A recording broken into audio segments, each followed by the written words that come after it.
What is cloud computing? You've probably heard the term cloud computing but never really understood what it meant. After all, what do clouds have to do with computers?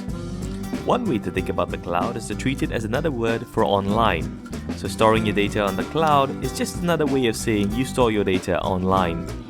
As an example, think of email. In the past, if you had an email account, your emails were downloaded and stored on your own computer.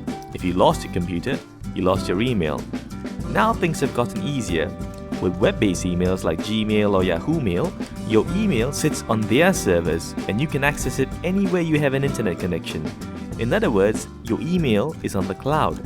So things like Gmail and Yahoo Mail could be thought of as email on the cloud. And it's the same for storing photos. In the past, you stored photos on your computer on your own hard disk, and if you lost your computer, you lost your photos. Now you have Flickr that allows you to store your photos online.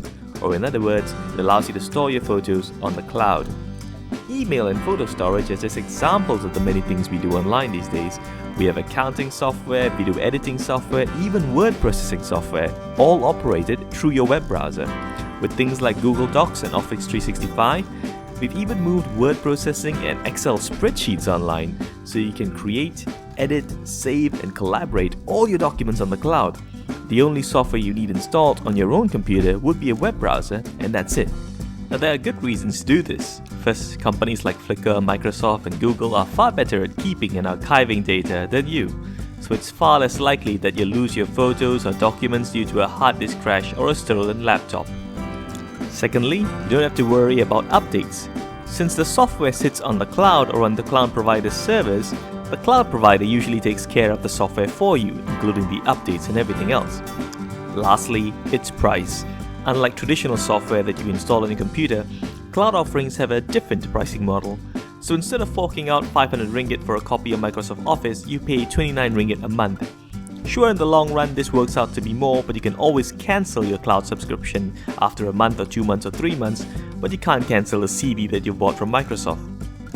Plus, the added benefits of being able to view your documents anywhere in the world, on any machine, and not having to worry about updating the software means a lot of people, and especially companies, prefer the cloud computing model. Now, what we described is the simplest form of cloud computing that offers the entire software as a service, or more commonly known as SaaS, which is the predominant type of cloud computing you find out there. There is also infrastructure as a service that offers just the machinery involved to host your applications. That's called IaaS, and we'll cover that in a future video. For now, it's just worthwhile to remember that cloud is just another word for online.